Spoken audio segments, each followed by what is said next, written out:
네, 양문의 김재영입니다. 먼저 이 자리에 서도록 이렇게 은혜를 베풀어 주신 장년부 형님 누님들에게 깊은 감사를 드립니다.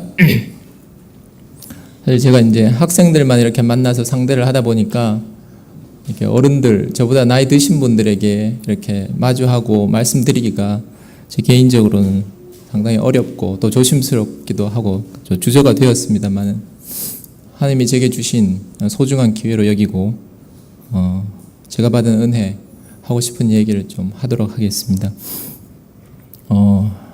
저는 제 개인적인 얘기만 하면 이게 부담이 없는데, 말씀을 꼭 또 하라고 하셔가지고 말씀을 준비를 했습니다. 앞에 무원이 형님하고 이렇게 하시는 거 보니까 준비 안 해도 됐을 걸.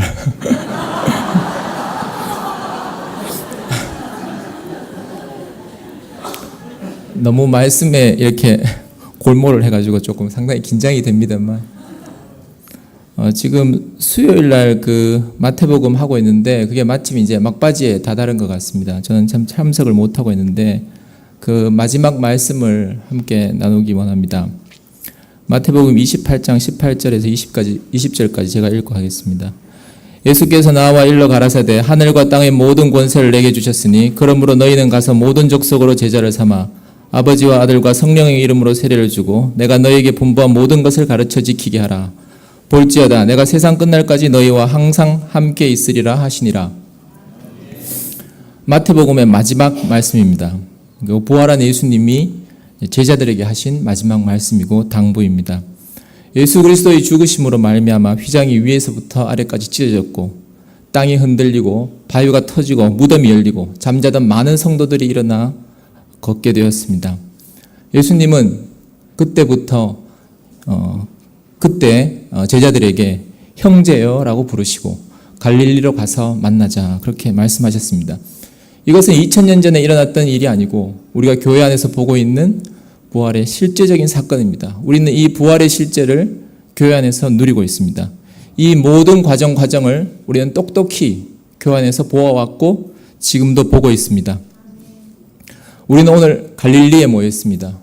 예루살렘 성이 아니고 우리는 갈릴리, 이 교회 바로 여기에 모여서 오늘 함께 잔치를 누리게 된 것이 너무나 감사합니다. 하늘과 땅의 모든 권세를 내게 주셨다고 했습니다. 하나님의 권세가 아니고 하늘과 땅의 모든 권세는 원래부터 사람에게 주어진 권세입니다. 하나님이 자기 형상을 따라 모양대로 사람을 만들고 그로 만물을 다스리게 했다 하신 데서 하나님이 만물에게 이름을 주고 하나님이 다스리는 것이 아니고 사람이 이름을 주고 사람이 다스리도록 그렇게 하나님이 사람에게 지으실 때부터 위임하셨다는 것이죠. 그러니까 하늘과 땅의 모든 권세는 원래 사람에게 주어졌던 것입니다. 그런데 선악과를 먹고 우리는 그 모든 것을 잃어버리고 불순종과 거역의 나락으로 떨어져 버리고 말았습니다. 그렇지만 예수 그리스도가 십자가에서 죽으시고 부활하심으로 말미암아서 이 권세를 회복하셨습니다. 하늘과 땅의 모든 권세, 창조의 권세, 구원의 권세, 하나님 나라를 이루시는 이 권세를 예수 그리스도가 십자가에 죽고 부활하심으로 말미암아 회복하셨습니다. 하나님이 우리를 지으셨지만 새 창조는 예수 그리스도로 말미암다고 하셨습니다. 저는 이 말씀을 들으면서 굉장히 놀랐습니다. 하나님이 하늘에서 모든 걸 다 해주시는 것으로 알았는데 그게 아니고 예수 그리스도라는 사람이 그가 십자가에 죽고 부활하심으로 말미암아 내게 새 창조가 일어났고 구원이 왔으며 이제 우리는 하나님 나라를 이루게 되었습니다. 이 모든 권세가 예수 그리스도라는 한 사람 안에 이루게 되었고 예수 그리스도는 우리의 참 인권을 회복한 것입니다. 세상에서 말하고 있는 인권과 자유, 그것은 육신적이고 표면적일 것일 뿐입니다. 하지만 예수 그리스도의 인권, 이것이야말로 우리의 잃어버렸던 사람의 자리, 사람의 인권인 것입니다. 이것이 광복절 아니겠습니까? 예수 그리스도께서 우리의 인권을 찾아주신 것을 감사합니다. 아버지와 아들과 성령의 이름으로 세례를 주라 이렇게 말씀하셨는데 사도행전에 가보면 베드로가 세례를 주면서 예수 그리스도의 이름으로 세례를 준다 그렇게 이야기를 하고 있습니다. 아버지와 아들과 성령이 예수 그리스도 안에서 하나가 되었기 때문에 그렇죠. 그러니까 이제 우리는 하늘을 쳐다볼 것이 아니고 오직 예수라는 한 사람 안에서 그 모든 것이 다 완전하게 이루어진 것을 볼 수가 있습니다. 세례라는 말은 이제 침례, 즉 잠긴다는 말이죠. 우리가 물에 푹 빠지는 것처럼 잠긴다는 뜻입니다. 그러니까 십자가 예수 그리스도 안에서 모든 사람이 다 푹 빠져서 잠기게 되었습니다. 이 예수의 십자가 운명 안으로 모든 인류가 다 오게 된 것이죠. 예수님이 십자가에 달리실 때 세상은 그를 십자가에 던졌고 제자들은 버리고 도망갔습니다. 다 부인하고 가버리고 말았습니다. 다 고기 잡으러 가버리고 말았습니다. 하지만 버리고 넘기우고 다 떠났을 때에도 모든 사람은 다 예수 그리스도의 십자가 안에 붙잡혀 있었습니다. 거기에 못 박혀 있었습니다. 저는 그 말씀이 잘 이해가 되지 않았습니다. 그런데 그것이 이해가 되기 시작하니까 정말로 이것이 놀라운 일이구나. 내가 뭘 하고 내가 떠나고 내가 부인하고 내가 저주하고 이런 문제가 아니고 예수님이 십자가에 달린 그 자리에 우리 모두가 다 못 박혀 있구나라는 것을 알게 되었습니다. 이것이 은혜인 것 같습니다. 이것이 바로 아버지와 아들이 하나 되는 세계입니다. 자, 이 아버지와 아들이 하나 된 이 자리 안으로 우리는 사람들을 부르러 나가는 것입니다. 예수님이 500명 5,000명을 먹이고 무리를 걸으시고 그리고 죽은 나사로를 살리실 때 우리는 예수 안에 함께 하지 못했습니다. 그렇게까지 거창한 예를 들지 않아도 저는 오랫동안 목사님과 형제 자매들을 보면서 한편으로는 좋으면서 한편으로는 절망감을 가지고 있습니다. 내가 어떻게 목사님처럼 순전할까? 내가 어떻게 목사님처럼 말씀을 할까? 내가 어떻게 내가 존경하고 따르기 원하는 저 형님, 누님, 목사님과 형제 자매들처럼 그렇게 살 수 있을까? 저는 절대로 그렇게 할 수 없을 것 같았습니다. 그런데 놀랍게도 예수 그리스도의 십자가 자리, 그 자리를 알게 되니까 나는 저와 내가 다른 게 아니고 나는 한 사람이었구나. 저 자리에서 나는 하나구나. 내가 다르다고 보았던 모든 것은 육체적인 것이었고 표면적이었고 내가 닮고 싶어 했고 부러워했던 모든 것은 다 껍데기였을 뿐입니다. 사실 그 이면에는 바로 예수 그리스도가 십자가에 달려 목사님께서 말씀하신 것처럼 뛰어내릴 수 없는 그 한 사람, 그 운명이 목사님과 형제 자매들을 그렇게 살게 했던 것이고 그 운명을 알게 되니까 내가 조금도 다르지 않고 거기에 있구나. 내가 부인했을 때도 내가 배반했을 때도 내가 저주하며 모욕했을 때도 내가 도망갈지라도 나는 절대로 좋은 운명을 버릴 수 없구나. 목사님이 언젠가 교회 형제자매들이 다 떠난다 하더라도 나는 교회를 떠날 수 없다. 나는 주님을 따를 수밖에 없다고 말씀하셨습니다. 나는 목사님이 대단하다고 생각했었습니다. 그런데 이제 전 그렇구나. 설령 목사님이 떠난다 하더라도 나는 떠날 수 없구나. 누가 떠난다 하더라도 나는 떠날 수 없구나. 이것은 내 의지나 내 자랑이나 내 교만이 아니고 누구도 떠날 수 없구나. 예수 그리스도가 십자가에 못 박혔을 때 우리 모두가 다 못 박혔구나. 내가 못 박혔구나. 한 것이 아무것도 없는데 주님이 나를 거기에 완전히 못 박아 놓으셨구나. 자, 이것이 복음이라고 하셨습니다. 이것보다 더 큰 복음은 없는 것 같습니다. 자, 이 하나의 세계로 부르는 것입니다. 나라란 무엇인가? 하나님 나라는 무엇인가? 하나님 나라는 바로 이 하나의 세계입니다. 이 하나 안에서 우리는 한 나라고 한 백성이 되는 것이죠. 그러니까 무슨 조직을 해서 그런 게 아니고 십자가의 운명 안에 있으면 우리 모두 다 한 나라의 한 백성인 것입니다. 이 아버지와 아들의 성령 이름으로 세례를 주란 말은 이 하나인 세계, 이 하나인 운명, 예수 그리스도의 자리 안으로 침례를 하라는 것입니다. 담그라는 것입니다. 제자를 삼으라는 것은 십자가 부활의 권세를 따르게 하라는 뜻입니다.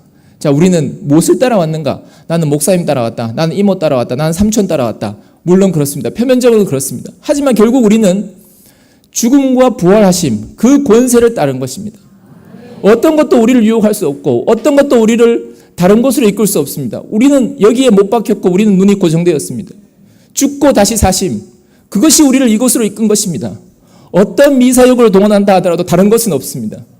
여기에 오늘 청년들을 전도함에 있어서 무엇을 해야 청년들을 전도할 것인가?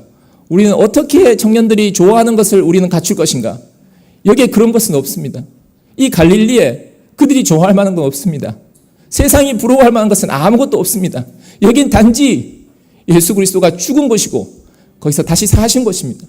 이 죽음과 부활, 오직 이것만을 전하는 것, 이것이 전도입니다. 분부한 모든 것을 가르쳐 지키게 하라 했습니다. 목사님 우리에게 무엇을 가르쳐 주셨습니까? 예수 그리스도는 제자들에게 무엇을 가르쳤나요? 아무것도 가르친 거 없고 오직 자기 자신을 주신 것밖에 없습니다. 예수 그리스도를 주셨으니까 우리는 예수 안에 있어야 하고 예수 안에 있는 것을 끝까지 우리는 잠겨 있어야 된다는 것입니다. 우리는 수영하러 들어갔다 나왔다 하는 것이 아닙니다. 우리는 이 십자가에 못 박힌 이 운명 안에 완전히 잠기는 것이죠. 아버지와 내가 하나인 것 같이 저들도 다 우리 안에서 하나가 되게 하옵소서. 예수님의 기도입니다. 이것이 우리의 기도입니다. 십자가에 못 박힌 그 자리에서 온 인류가 다 하나로 함께 거하는 것, 이것이 예수 그리스도의 이름으로 침례를 받는 것입니다. 세상 끝날까지 함께 있으리라 하셨습니다. 자, 하나님의 나라, 자, 세상 끝날이라는 것은 멸망을 말하는 거 아니고 세상이 말하고 있는 무슨 공포스러운 그런 날을 말하고 있는 게 아니고 하나님 나라가 완성되는 것을 이야기를 하고 있습니다. 하나님 나라가 완성될 때까지 내가 너와 함께 하겠다. 임마누엘 주님이십니다. 마태복음은 마가복음과 누가복음은 승천하셨다 이렇게 마치고 있지만 마태복음은 영원히 함께 하겠다는 임마누엘 주님이 계시되고 있습니다. 마태복음은 하나님 나라에 대한 선포이고 예수 그리스도는 임마누엘을 위해서 오신 분이고 우리와 임마누엘로 함께 하시는 분입니다. 이것이 우리에게 얼마나 소망을 주는 말인지.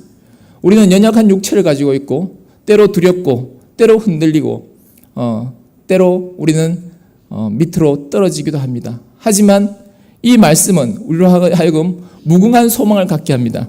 절대로 어떤 일이 있어도 온 세상이 다 하나님과 사람이 아버지와 아들이 하나가 되는 그때까지 주님은 우리와 함께 할 것입니다. 어떤 순간이 와도 임마누엘 주님은 우리와 함께 하실 것입니다. 이 말은 우리에게 무한한 희망과 긍정을 주는 말입니다. 교회는 세상의 연속이 아니고 세상과 완전히 단절된 것이며 이것은 완전한 변화를, 그냥 변화가 아니고 이것은 완전히 다른 것입니다. 왜 그런가 하면 죽고 다시 난 예수 그리스도로 말미암아 탄생한 것이기 때문에 그렇습니다. 부활 안에서 새로 탄생된 바로 새로운 세계, 이 교회에서 우리는 영원히 십자가와 부활만을 선포하는 것입니다. 우리는 이것 외에는 아무것도 할 것이 없습니다. 여러 가지 많은 길, 많은 방법이 있을 수 있지만 우리는 끝까지 여기에 잠겨 있어야 하고 이것을 지켜야 하고 이것을 전파해서 모든 사람이 다 이 안으로 들어오도록 해야 됩니다. 이 건물이 아니고 이 제도가 아니고 바로 이 십자가와 부활 안으로 이 하나님의 권세 안으로 모든 사람을 다 이끌어들여야 하는 것입니다. 우리는 사람의 힘으로 만든 조직도 아닙니다. 우리가 무슨 운동을 하자고 해서 모인 것도 아닙니다. 우리는 동호회도 아니고 취미가 맞고 기호가 맞는 것도 아닙니다. 우리는 오직 이 생명, 이 부활 생명을 전하는 것입니다. 우리가 오랫동안 제가 오랫동안 잘못 생각하고 있던 것이 언젠가는 되겠지. 저도 30대, 지금 40대 후반입니다만 30대 초반, 40대 초반에 늘 그렇게 생각했습니다. 난 언젠가는 저 형님처럼 될 거야. 언젠가는 저 누님처럼 될 거야. 목사님까지는 바라지도 않았습니다. 내 앞에 보이는 영광스러운 형제 자매들, 난 언젠가는 그렇게 될 거야 라고 생각했었습니다. 그런데 그 언젠가는 도대체 언제입니까? 내게 도저히 그날이 올 것 같지가 않았습니다. 그런데 목사님이 뭐라고 말씀하셨는가 하면 가만히 있는다고 되는 게 아니다. 어저께 모은 형님 말씀을 들으면서 큰 감명을 받았습니다. 적극적으로 살기로 결심했다. 결심을 하라는 것입니다. 발원, 마음을 내라는 것입니다. 아니 마음이 있으면 나오는 거지 뭘 또 내는가. 마음을 내고 결심을 하고 발언을 하라는 것입니다. 목사님이 이렇게 말씀하셨습니다. 상수도국에는 생명수가 무궁무진하게 있다. 예수 그리스도라는 파이프를 통해서 우리 집까지 들어왔고 그 물은 지금 내 손앞에 수도꼭지까지 와 있다. 자, 우리가 할 일은 뭐냐 하면 수도꼭지를 틀어야 된다. 수도꼭지를 틀지 않고 목마르다고 하지 마라. 수도꼭지를 틀지 않고 왜 물을 안 주냐고 하지 마라. 은혜가 없다고 말하지 마라. 내가 부족하다고 말하지 마라. 나는 영원히 부족합니다. 파도 메말랐고 황폐했고 아무것도 나올 것이 없었습니다. 나로부터는 아예 예초에 나는 생수의 근원에서 단절된 사람이었습니다. 열심히 해도 안 되는 것이었습니다. 나는 열심히 해서 되고 싶었습니다. 흉내내고 싶었고 따라가고 싶었습니다. 목사님은 분명하고 확실하게 말씀하셨습니다. 이미 다 되어 있다. 아니에요, 목사님 아직 멀었어요. 나 아직 안 돼요. 다 되어 있다. 안 돼요. 다 되어 있다. 안 돼요. 그렇게 제가 계속 부정했습니다. 하나님 말씀에 계속 거부했습니다. 그런데 정말 안 되는구나. 나로부터 나올 것은 아무것도 없구나 알았을 때 이 말씀이 제게 들렸습니다. 그래, 죽이 되든 밥이 되든 수도꼭지 한번 틀어보자. 그렇다고 뭐 우리 집이 폭발해서 날아가겠나? 내 인생이 없어지겠나? 한번 수도꼭지 틀어보자. 놀랍도록 콸콸 생수가 넘쳤습니다. 나로부터 말미암은 게 아니고 하나님으로부터 말미암은 예수 그리스도의 죽음과 부활하심이 내게 무한무량 값없이 공급되는 것입니다. 자, 우리는 지금 이런 시대에 와 있습니다. 우리가 뭘 하는 게 아무것도 없고 그냥 틀기만 틀면 나옵니다. 가기만 가면 되고 만나기만 만나면 되고 내가 내 마음을 내기만 내면 됩니다. 다 들어있지만 말하지 않으면 안 되고 마음을 내지 않으면 안 되고 내가 움직이지 않으면 안 됩니다. 저는 제가 뭔가를 할 수 있는 사람이라고 생각했습니다. 세상에서도 그렇게 생각했고 고등학교 3학년 어린 나이에 교회에 와서 교회 안에서도 뭔가를 할 수 있다고 생각했습니다. 하지만 저는 아무것도 할 수 없는 사람이었습니다. 아무것도 할 수 없다는 것이 계속 드러났습니다. 내가 겪었던 모든 일은 재영아, 너는 아무것도 할 수 없다. 이제 그만 내게 오라. 이제 그만 와서 값없이 생수를 마시라 하는 그 말씀이었습니다. 그래서 나는 끝까지 내가 뭘 해보고 싶었습니다. 제가 양문회 때 저는 양문회 생활 참 잘했습니다. 저기 윤동 형님, 제가 윤동 형님 밑에서 그 품 안에서 사랑으로 컸습니다. 너무너무 좋았습니다. 나는 윤동 형님 사랑하고 형제자매를 다 사랑한다고 생각했습니다. 제가 전공의 1년 차 때 교회 형제 중에 한 사람이 입원했다는 소식을 들었습니다. 그때 제 안에서 아이씨 그런 소리가 나왔습니다.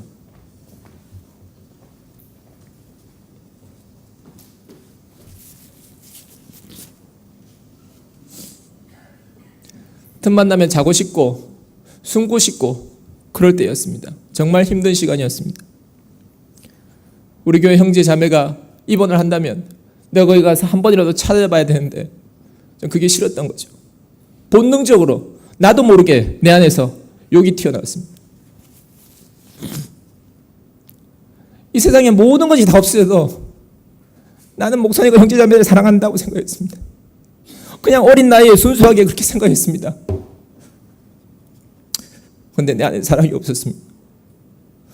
하나님 말씀이 없으면 사람은 동물이다. 하나님 목사님 그렇게 말씀하셨습니다. 저는 아멘 했습니다. 근데 진짜 그런 줄은 몰랐습니다. 난 내 안에 아무것도 자랑할 것이 없는 너무나 부끄러운 사람이었습니다. 1년에 한 번, 두 번 교회를 올 수 있었습니다. 그때 제가 전공 2년 차 때 양문회 모임에 갔었습니다. 어느 집이었는지 모르겠는데 한 선생님이 말씀을 하셨어요. 내가 저 뒤에서 말씀 시작 전부터 울고 있었어요. 근데 한 선생님이 재영아 네 이 앞에 나와라. 이 앞에 나와서 말씀 들어라.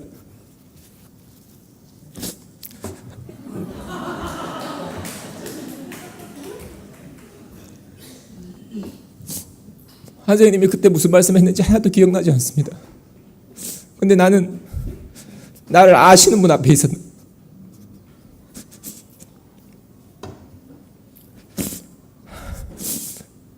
전공이 3년 차가 됐을 때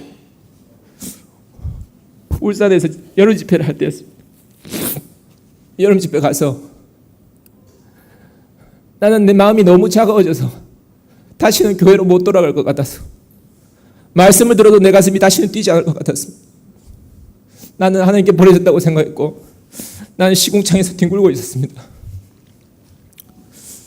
여러분 집회 형제들은 좋아서 춤을 추고 난리였습니다. 나는 아무것도 알 수 없었습니다. 집회가 끝나는 날 버스를 기다리고 있는데 나는 정말 지푸라기도 잡는 심정으로 주위를 둘러봤 장영희 형님이 거기 벤치에 앉아 있었습니다. 나는 그 옆에 가서 한없이 울었습니다.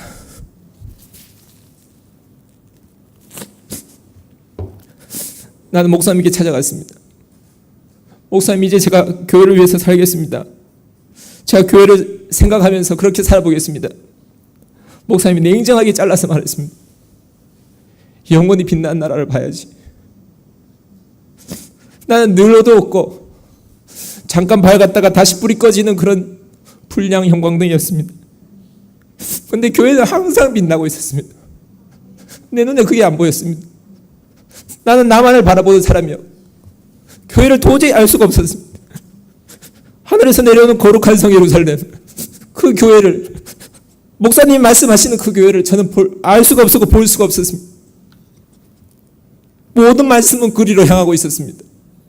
십자가와 부활, 십자가 전까지는 갈 수가 있었습니다. 하지만 부활을 도저히 모르겠더라고요. 그 교회를 모르겠더라고요. 그 부활로 탄생한 그 교회를 모르겠더라고요. 내 눈에 그게 안 보였습니다. 그래서 기도했습니다. 하나님, 한 번만 보게 해주세요. 목사님 말씀하시고 있는 저 교회를 제가 죽기 전에 한 번만 보게 해주세요.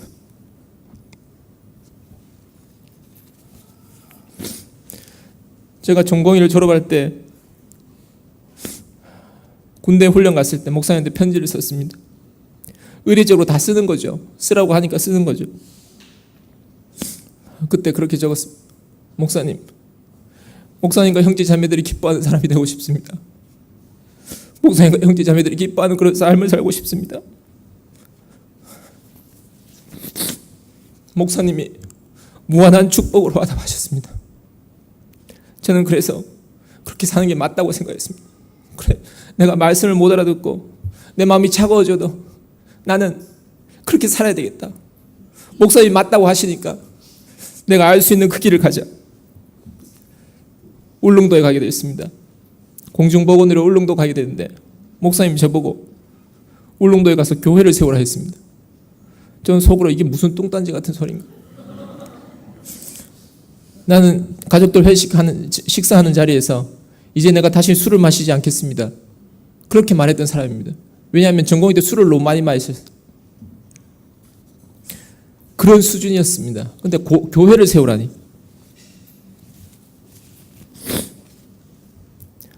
말씀도 못 알아듣고 마음도 없었고 아무것도 없었습니다. 민지 형님이 저를 고등부에 30대 초반에 고등부에 오라 했습니다. 고등부에 갔습니다. 애들하고 축구하고 차 태워주고 목욕 같이 가고 삼겹살 구워 먹고 그렇게 했습니다. 그냥 재밌어서 그렇게 했습니다. 어느 날 재훈 형님이 말씀을 하라고 했습니다. 고등부 아이들에게. 얼토당토하는 소리. 감히 제가 어떻게 말씀을 하느냐고. 내가 뭘 안다고 말씀을 하느냐고. 그건 말씀에 대한 모독이라고 내 선과 의로 얘기했습니다. 3번 부인했습니다. 그런데 결국은 거부할 수 없는 하나님 말씀으로 들려서 말씀을 하게 됐습니다.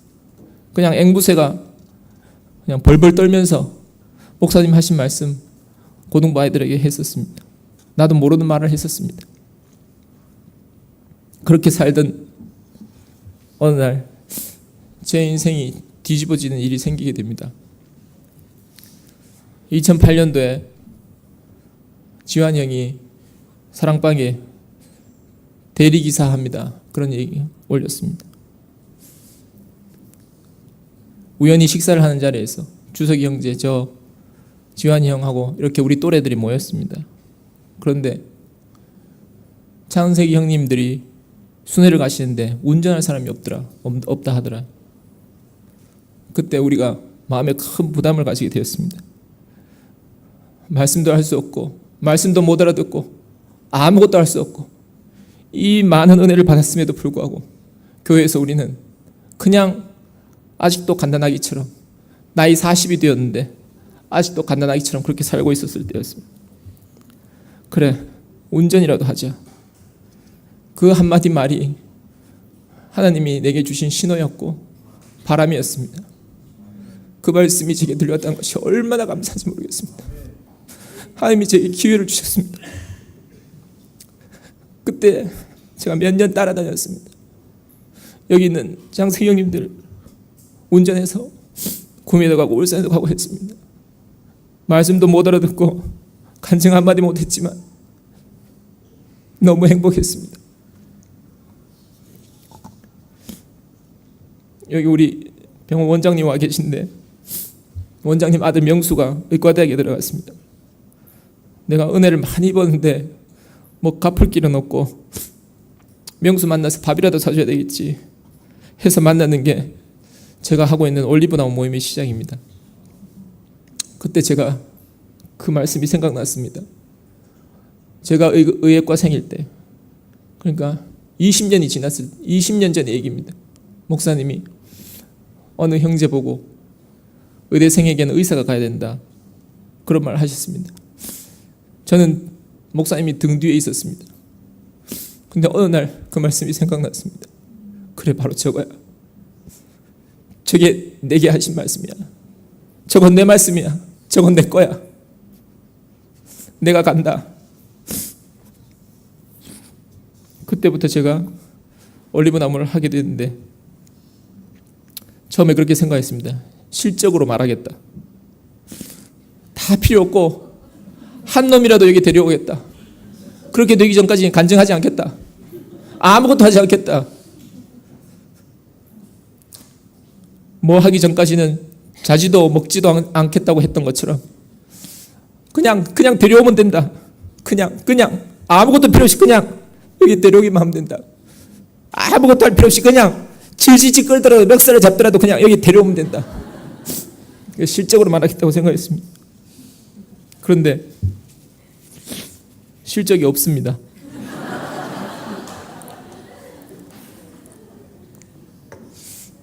애들한테 창세기를 했습니다. 창세기 1장 1절부터 저도 처음 보는 말씀 제가 보고 가서 아이들한테 창세기를 했습니다.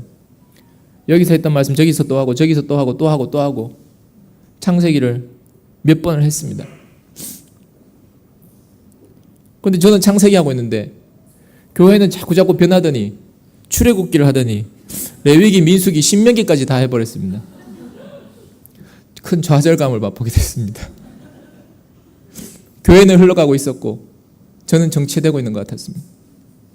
나는 졸고 있는 아이들한테 창세기를 해주고 잘 들었습니다 한마디를 듣고 옵니다. 근데 교회 안에서 순모임을 하면 넘치는 은혜와 공급을 받습니다. 정말 저는 좋은 것을 주고 싶었습니다.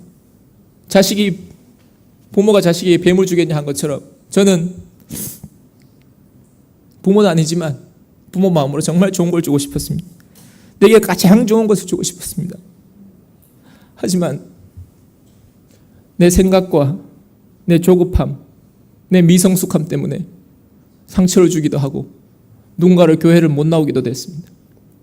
내가 이끌고자 했던 그 학생이 과연 나는 무엇을 주려고 했던가? 나는 과연 그것을 줄 수 있는 사람이었던가? 저는 최근에 계속 하얀 곡선을 그리고 있었습니다. 갑자기 생각이 났는데 올해가 2017년이었습니다. 제가 2008년도에 시작할 때 실적으로 말하겠다고 큰 소리 치면서 10년만 달려보자 했습니다. 올해가 10년째였습니다. 이제 계약 기간이 끝나가는 거죠. 계약 기간 끝났으니 이제 내려와야 됩니다.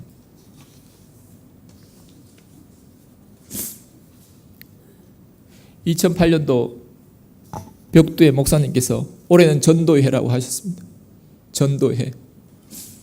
그래 뭐든지 해보자 해서 그때 우리 형제들이 캠퍼스로 나갔던 것입니다.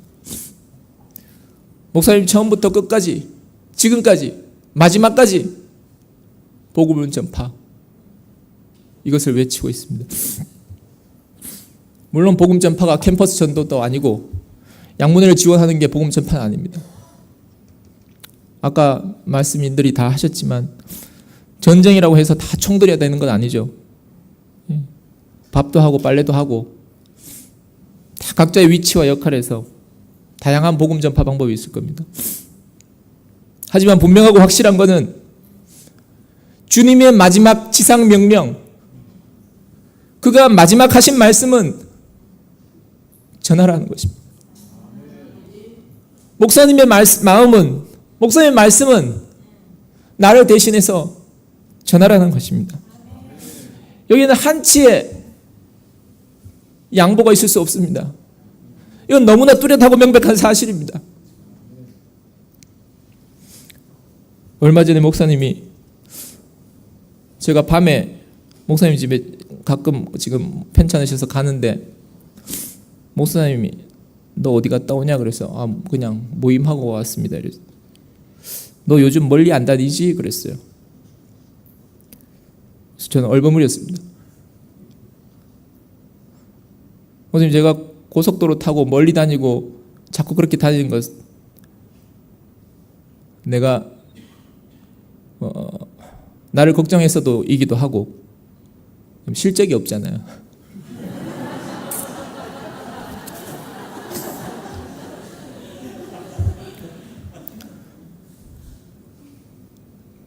몇 가지 방법으로 목사님이 제게 말씀하셨습니다. 그런데 저는 미련스럽게 지금 이렇게밖에 못하고 있습니다. 목사님 말씀 들으면 되는데 나는 왜 안 듣고 있나? 또 자괴감이 생깁니다. 나 왜 이러고 있지? 그래서 제 간단한 변명 한마디 하고 마치겠습니다. 김준권 목사님이 돌아가시고 나서 목사님이 말씀하셨습니다. 그때 피리를 불어도 춤을 추지 않는 백성이라는 얘기가 나왔습니다. 저는 그 말씀 들을 때 그게 제 이야기로 들렸습니다. 말씀을 하면 아멘을 해야 됩니다. 말씀을 하면 간증을 하고 화답을 해야 됩니다. 이 말씀이 어떤 말씀입니까? 우리가 죽고 다시 난 말씀입니다. 어떻게 가만히 있을 수 있겠습니까? 나는 말씀을 못 알아들었기 때문에 방송실에 있었습니다. 지금도 잘 못 알아듣습니다. 하지만 어디까지 아는가 하면 이건 우리가 가만히 있을 수 없는 말씀이다. 이건 소리를 질러야 되고 이 앞에서 춤을 춰야 된다. 누군가는 미친 척하고 질끌어 나가야 된다. 나는 내 자신한테 아무 소망이 없는 사람입니다. 누가 나를 오해해도 좋고 비난해도 좋습니다. 물론 우리 교회에 아무도 그렇게 하는 사람이 없습니다. 다 좋게 봐줍니다. 하지만 난 내 자신을 잘 알고 있습니다. 나는 아무것도 없는 사람입니다. 누군가 나에게 미쳤다고 한다면 난 정말 기쁠 것 같습니다. 내가 언제까지 살지는 모르겠지만 난 달린 데까지 다 달리고 싶습니다. 목사님이 한 번만 더 기회를 달라고 했습니다. 저도 그렇게 말했습니다. 목사님, 한 번만 더 기회를 주세요.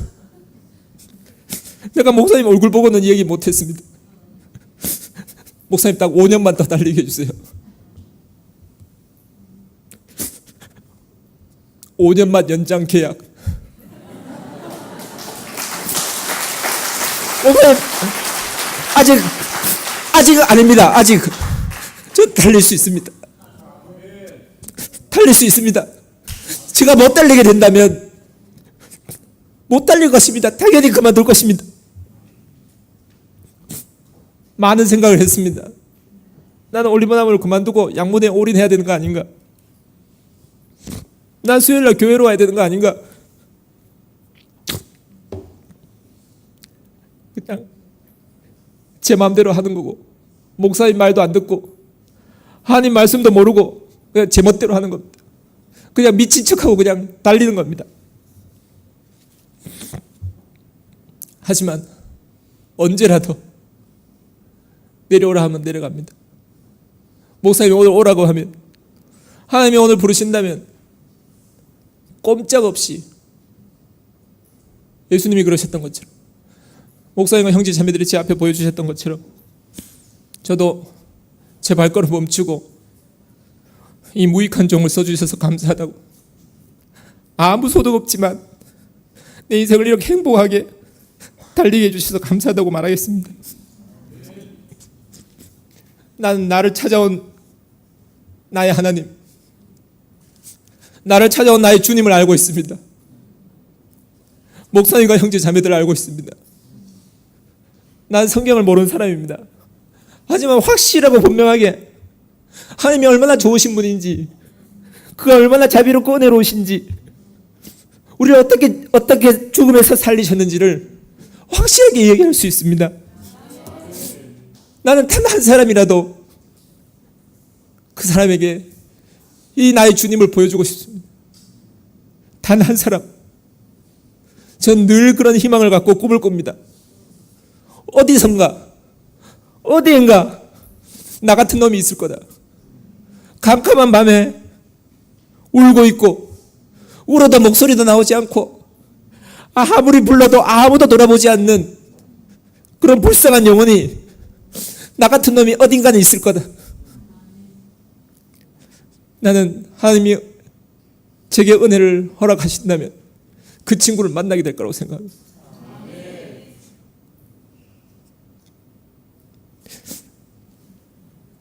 주제넘게 제 얘기를 너무 큰 소리를 했습니다. 저는 나이를 떠나서 장년부 형님들, 누님들, 목사님과 형제 자매들 사랑하고 존경하고 지지합니다. 저는 여러분들을 따르는 것만 해도 부족함이 없습니다. 하지만 지금 제게 보여진 것은 저는 달리지 않으면 안 되기 때문에 미련스럽게 달리고 있습니다. 늘 사랑해 주시고 격려해 주시고 정말 저를 품 안의 자식처럼 그렇게 지켜보고 있다는 것을 알고 있습니다. 지난주에 장년부 집회를 하는데 목사님이 그걸 듣고 계시더라고요. 제가 목사님 집에 가니까 그걸 듣고 계신데 목사님이 그 작은 화면을 들여다보고 있는, 미소 짓고 들여다보고 있는 모습이 저게 너무 은혜로웠습니다. 누군가를, 우리를 그렇게 지켜보고 정말 사랑하고, 우리가 미숙하든지 미련하든지 부족하든지 어떻든지 간에 그냥 다 받아주고 정말 사랑으로 품어주는 아버지가 있구나, 하나님이 있구나, 그 사실이 너무나 감사했습니다. 그래서 오늘도 저는 가슴을 펴고 당당하게 살 수 있는 것 같습니다. 아무 부러움도 없고 아무런 여한이 없고, 오늘 하루 하나님께서 내게 이 복된 날을 허락하셔서 주님 은혜를 말하고 제 자신으로 편할 수 있는 기회를 주신 것을 너무 감사합니다. 한 번만 더 기회를 주십시오. 이 말씀은 매일 아침 제가 해야 하는 기도입니다. 한 번만, 오늘 하루만 하나님, 저를 통해서 온전하게 당신이 드러나기를 원합니다. 주님을 찬양합니다.